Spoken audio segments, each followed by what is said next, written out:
Assalamualaikum warahmatullahi wabarakatuh. Perkenalkan, nama saya Reva. Di sini saya akan membahas fenomena ekonomi global yang kita sebut sebagai decoupling besar. Selama 8 tahun terakhir, dari 2018 hingga 2026, hubungan antara dua ekonomi terbesar dunia, Amerika Serikat dan China, telah berubah secara drastis dari mitra menjadi rival strategis. Hari ini saya akan membedah bagaimana perang dagang ini berevolusi dan dampaknya terhadap dunia saat ini. Di bagian pertama kita akan membahas tentang akar dan evolusi konflik, memahami pemicu awal dari 2018 hingga 2024. Mengapa sih ini bisa terjadi? Ada dua akar masalah utama. Pertama, itu ada defisit neraca perdagangan AS yang masih masif, yang pada 2018 mencapai puncak di atas 377 miliar. Kedua, masalah kepercayaan terkait kekayaan intelektual, di mana Amerika Serikat merasa inovasi domestik mereka dirugikan oleh praktik transfer teknologi paksa.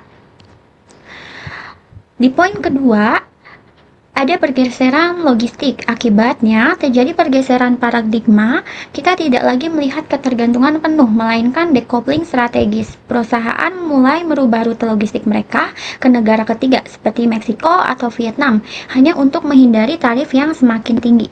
Krisis 2025 sampai 2026, eskalasi tarif dan perang mineral kritis. Tahun 2025 menandai era Liberation Day Tariffs, di mana tarif Amerika Serikat terhadap barang China sempat menyentuh angka 145% sebelum akhirnya dinegosiasikan kembali, di mana ini memaksa China untuk melakukan diverifikasi pasar secara masif ke wilayah Asia Tenggara dan Eropa, mencapai rekor surplus perdagangan global sebesar 1,2 triliun pada akhir 2025.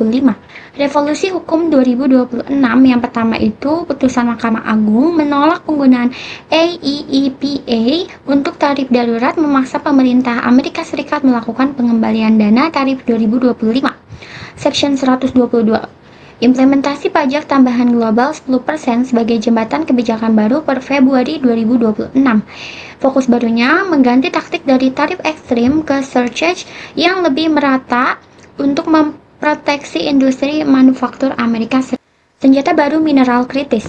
Pada 22 Juni 2026, China meluncurkan balasan strategis dengan menargetkan kemandirian mineral Amerika Serikat.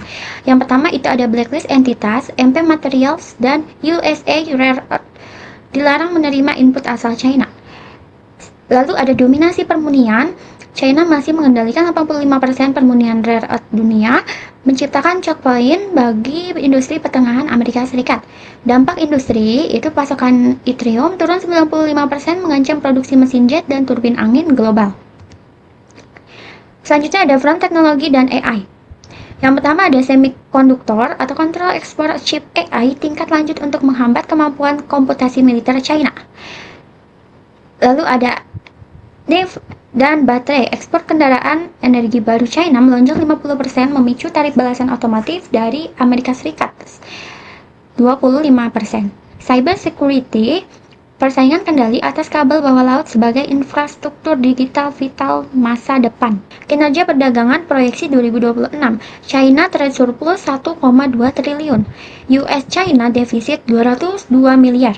Dan Global Growth atau IMF 3,1. Posisi strategis Indonesia, China Plus One, peluang emas menarik regulasi investasi manufaktur dari China untuk menghindari tarif Amerika Serikat.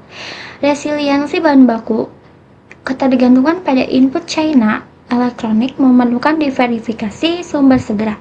Perjanjian multilateral, optimasi RCEP dan CEPA untuk memperkuat posisi tawar regional. Hilirisasi yaitu memperkuat posisi Indonesia sebagai pemain kunci mineral baterai untuk menyeimbangkan kedua kekuatan. Sekian presentasi dan materi yang saya sampaikan. Mohon maaf kurang lebihnya. Wassalamualaikum warahmatullahi wabarakatuh.